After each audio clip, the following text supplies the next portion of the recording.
I miss seeing my daughter. I miss hugging my friends and being in crowds. I worry about my parents. I miss my son. I want to visit my friends and relatives. I miss the unplanned pub lunch.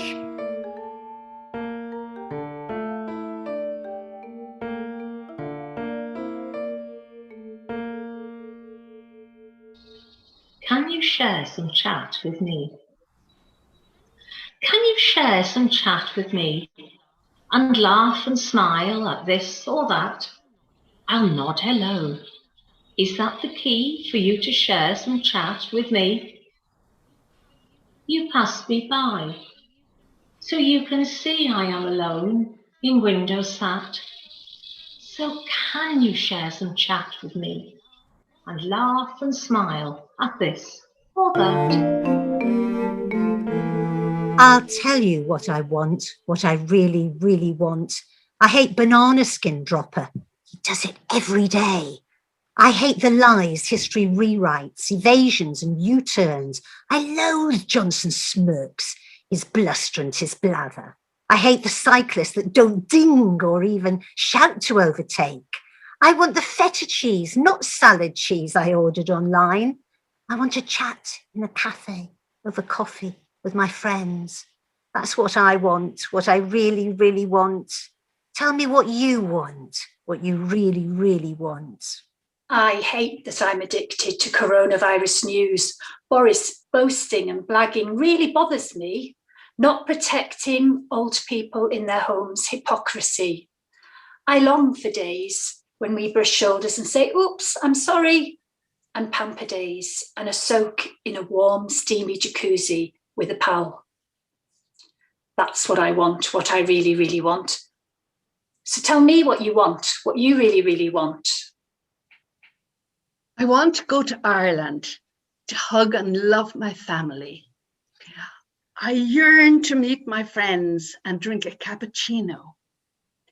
I need to go shopping. I need to buy a dress, a red dress, a blue dress. It's got to be a new dress. That's what I want, what I really, really want. Elizabeth, have you always liked buying dresses? I think I've always liked dresses. Like a lot of Irish families, we had an uncle in America.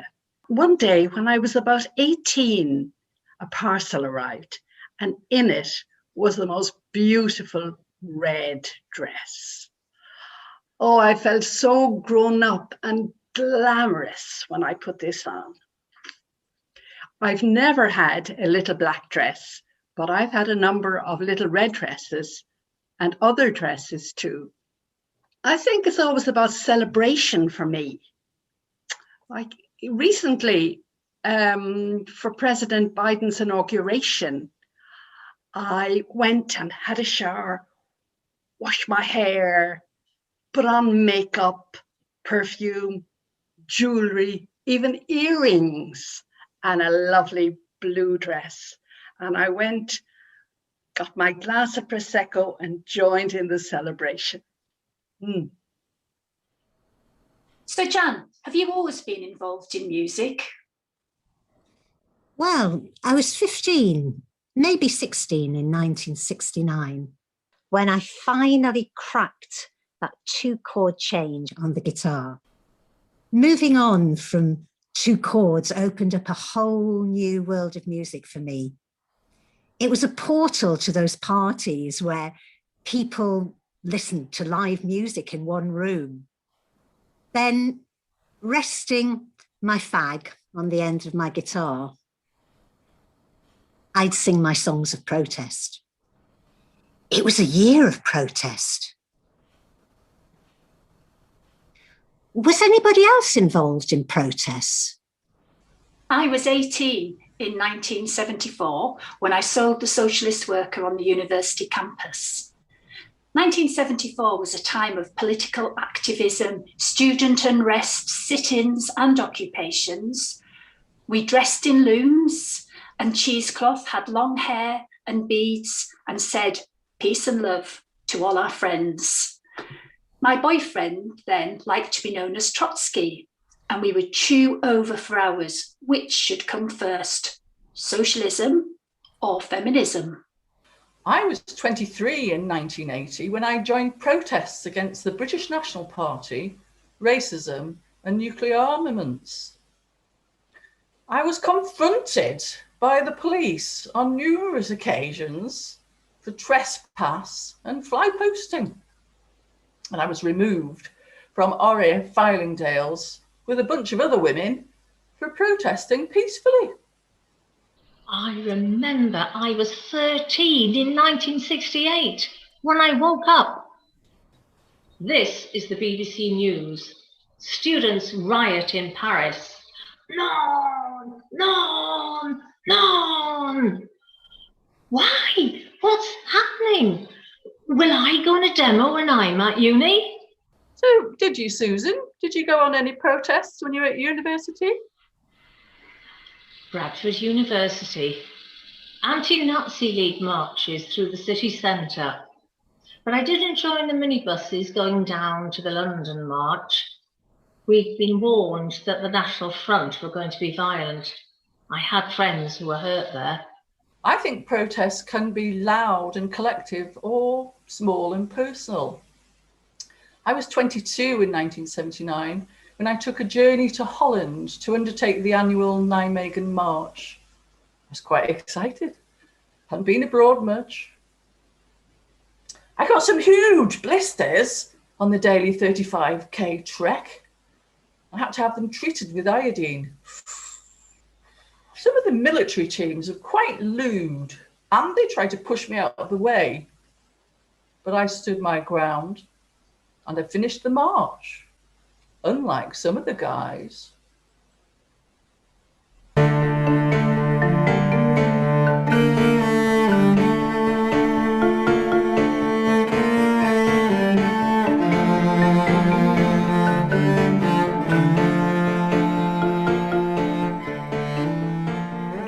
We were fortunate when we were young, because although the world was full of uncertainties, we were able to go out and explore.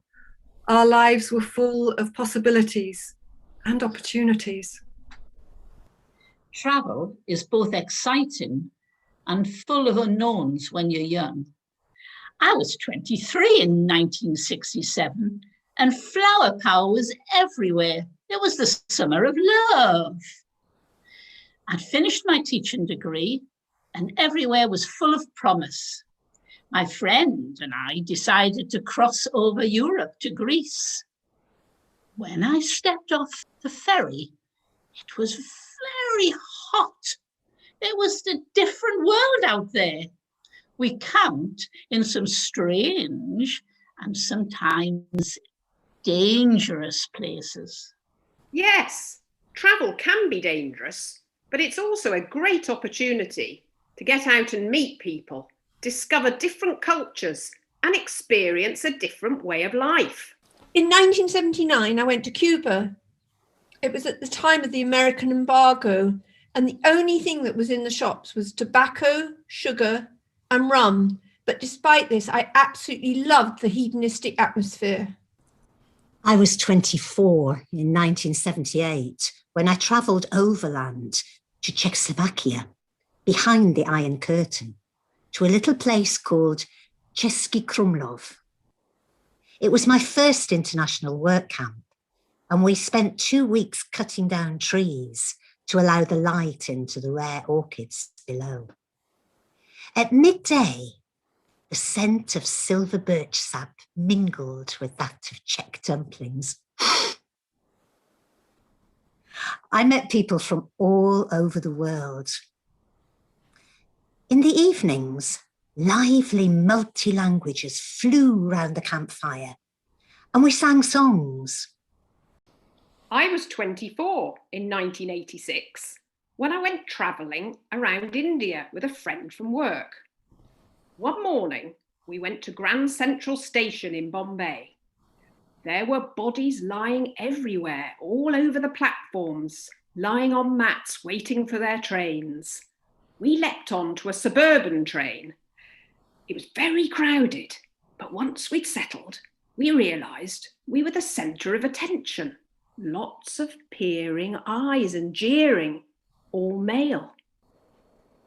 The penny dropped. We were in a men-only carriage. As soon as the train stopped, we leapt off, ran down the platform, and luckily found a calm and quiet women-only carriage. Phew. I was 18 in 1976, and I volunteered to work on a kibbutz in the desert in South Israel. I wanted a break from education. The working day on the kibbutz began before sunrise, and it carried on until after lunch to avoid working in the heat of the afternoon. And at night, the wire fence around the perimeter of the kibbutz was patrolled by armed men. I arrived full of ideals and with little political knowledge, but by the time I left the kibbutz, I had a sobering understanding of the complexities of living in this land. Love. Sugar. Lights. Hearing. Break. Hot. Rum. Dumplings. Crowded. Work. Dangerous. Tobacco. Jeski Krumlov. Phew. Ideals.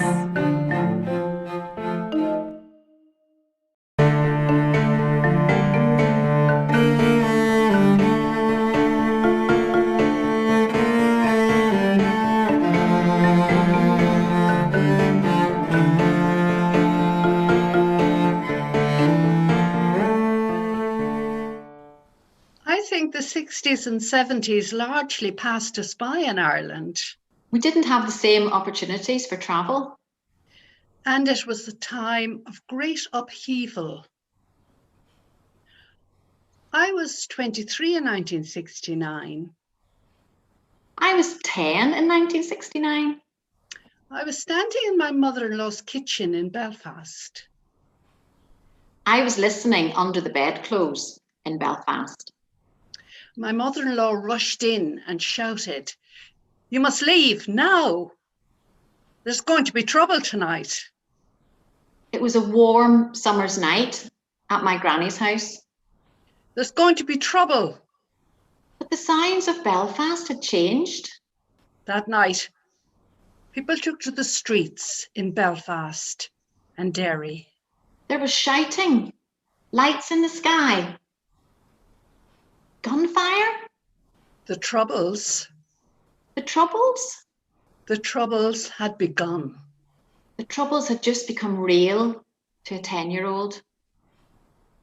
I suppose the troubles were in some way rather like now with the virus, even though the virus is invisible.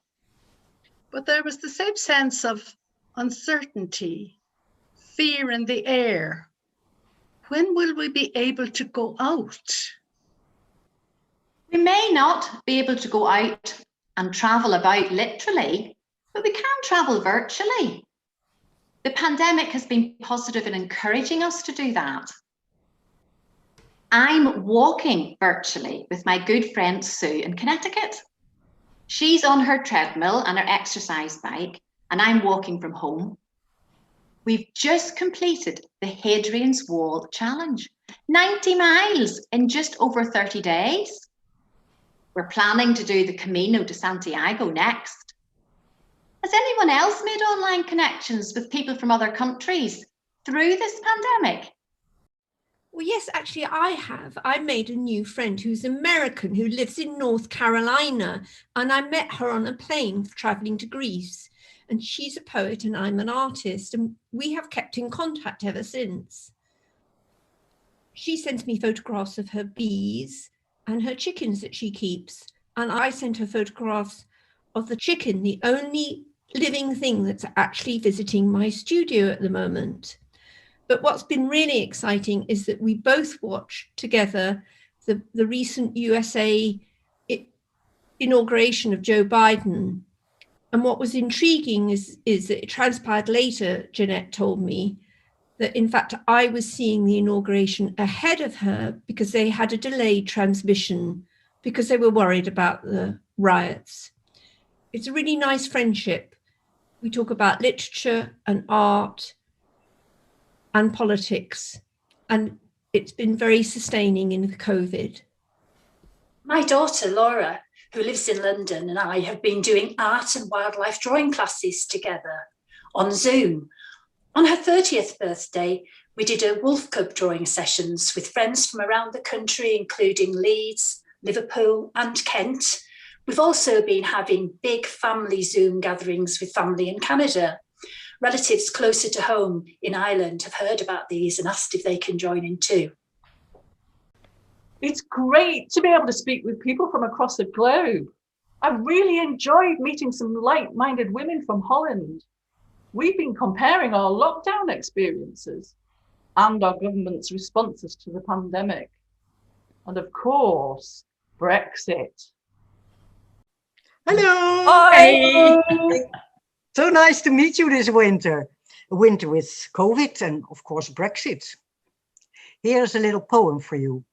Like a bridge over troubled water.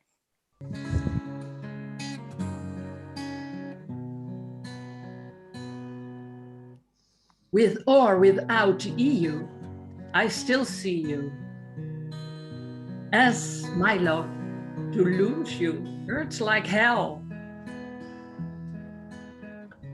For you're beautiful, and I've loved you dearly. More dearly than the spoken word can tell. I know I have no voice nor referendum to tell you to remain or go away. But these songs of love, I don't know how to end them, if not by simply asking you to stay. Some might say, I'm better off without you. But I've known you for so long and oh so well. And think, you're beautiful, and I have loved you dearly, more dearly than the spoken word can tell. For you are beautiful, and I have loved you dearly, more dearly than the spoken word can tell. Bye-bye. Lovely to hear your stories. Okay. Lovely to Stay hear your safe. stories. Stay safe. Lovely. It's been great finding out what the Dutch people have all been up to and compare and contrast it with ourselves, like appreciating nature more on our walks, one-to-one coffees in the park, decorating beautiful plates with mosaics, writing poetry, and even a book. So what have you all been up to keep yourselves going during this time? This is Skylark. It's a wood engraving inspired by the poem by William Wordsworth. During lockdown, I sent it to Grayson Perry for his lockdown art club. I forgot all about it. I didn't expect it to be chosen. I was watching the programme early in the series when suddenly there was Skylark on the screen with my name. I nearly fell off my chair. Well, I really like going out every day for a walk, and I make these little videos if the conditions are right, of places that I visit and shadows. And I'm collecting throughout the year a whole series of shadow dances which document my year. I've been busy during lockdown finding out more about my Geordie ancestry. I knew my mother was born in Newcastle in 1928, But I knew nothing about her father's family, and I never met him because my grandparents divorced during the war.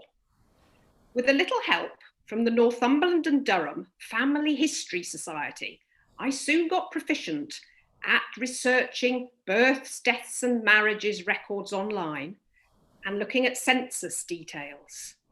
I now know a lot more about my Tyneside heritage. I've been doing a lot of baking.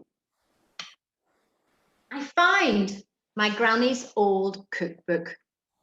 She was a fantastic baker. And I love looking through all the well-worn pages and trying out her favourite recipes. Chocolate sandwich, butter sponge looked to be her favourites. And I can see all the cakes and the biscuits and the tarts that she would make for us Sunday tea time. And it takes me back to those happy family times. And I know baking has brought me great joy through this lockdown. And I think it brought Granny great joy during her difficult times, like the Troubles. It gives us a connection.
Basically, and things that I found around the house.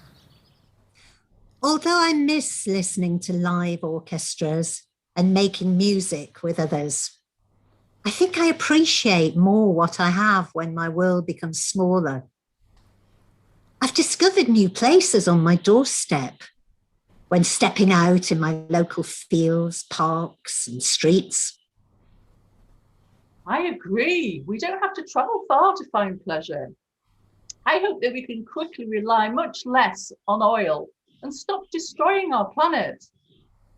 I will continue to refuse to fly, and I will recycle big time. Talking about recycling takes me back to my childhood, living on the coast in Cornwall. It was the early 1970s. And holidaymakers flocked to the beach each day to swim, sunbathe, and swig brightly coloured fizzy pop called Corona. At the end of the day, I'd go down onto the sand and sift through and collect up the large dimpled Corona bottles to take back to the beach shop. I got tuppence for each bottle I found. Lucrative business for an 8-year-old.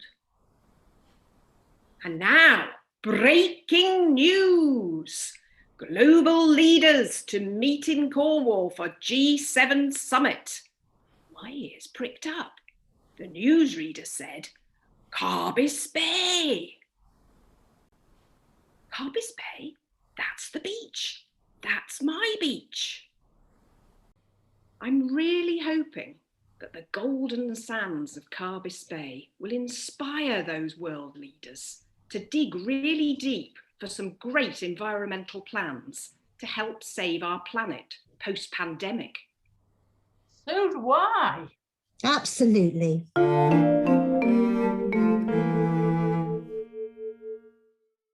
We have reflected on the past, explored new possibilities in the present, and look forward to a different and changed future.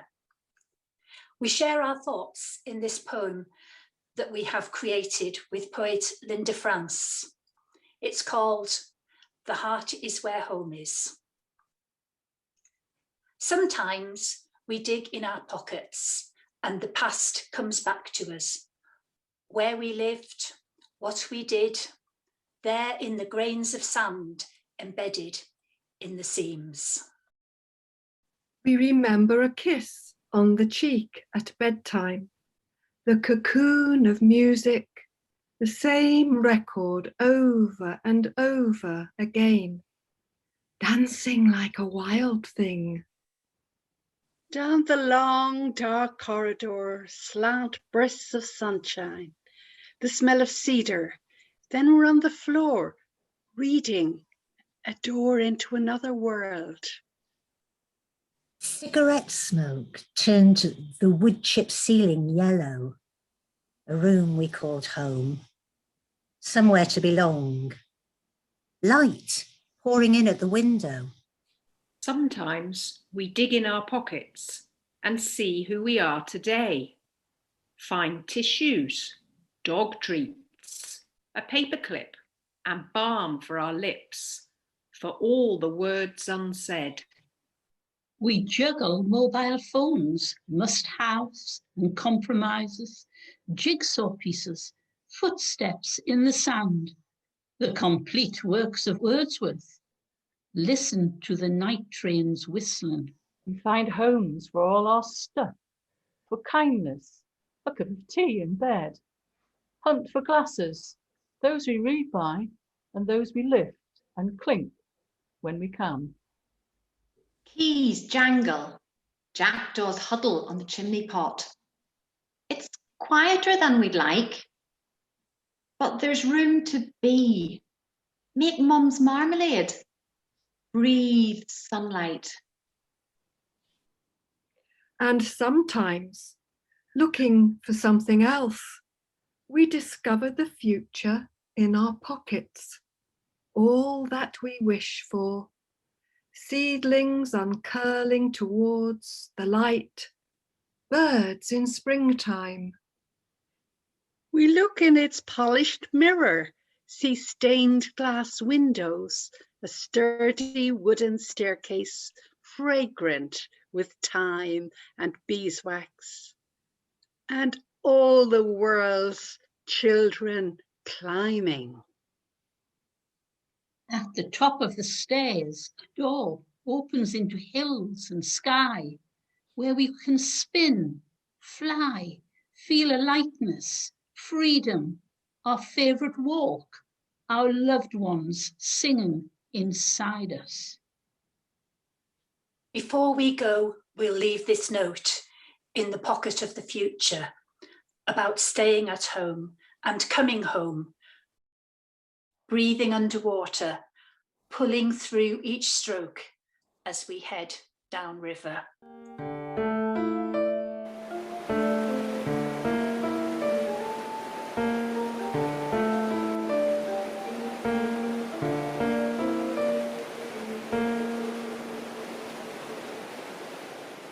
Throughout our lives, there are times of difficulty and uncertainty, but there's also excitement and discovery and joy.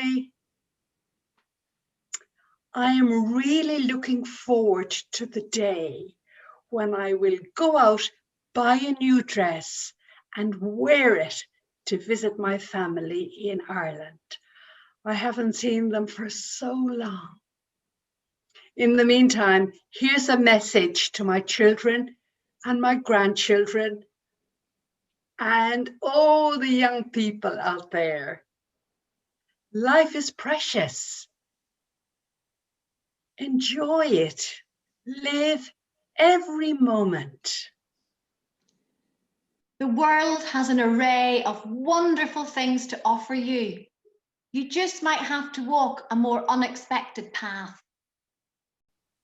Nothing stays the same. Everything changes. Enjoy the journey. Enjoy nature and look after it. Let your enthusiasm shine through. Improvise and do something for somebody else. Be kind to yourself and take your time. Together, we can change things for the better. Be bold and fight for the future you want.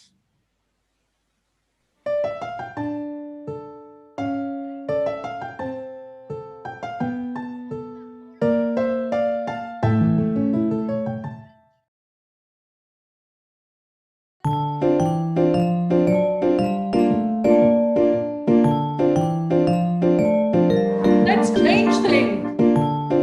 Walk that unexpected path. Live and enjoy. To the future.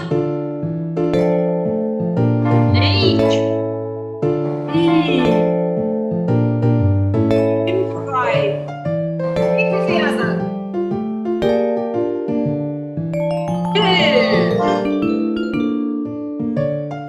Wonderful. Enjoy.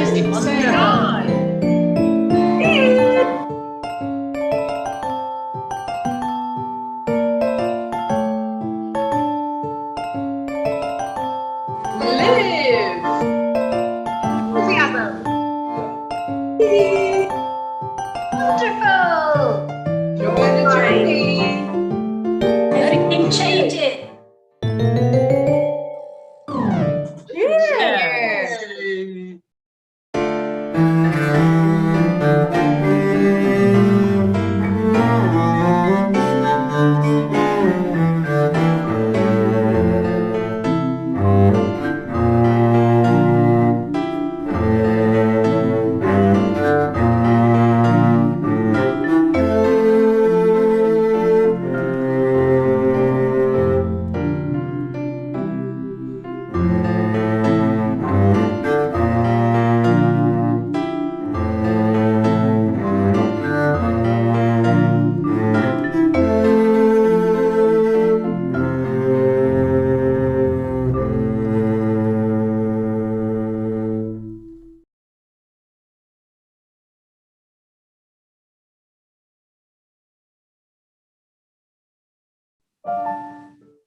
Wonderful to meet you. Great to meet you. Oh, great to see you. Always let your sun shine. Let's visit. Bring on those chicklets. Cheers! For your very good health. Let the sun shine.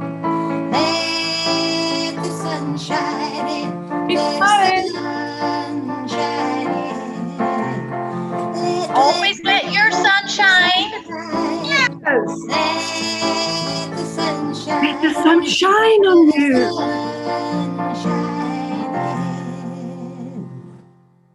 Bye. Baby moi.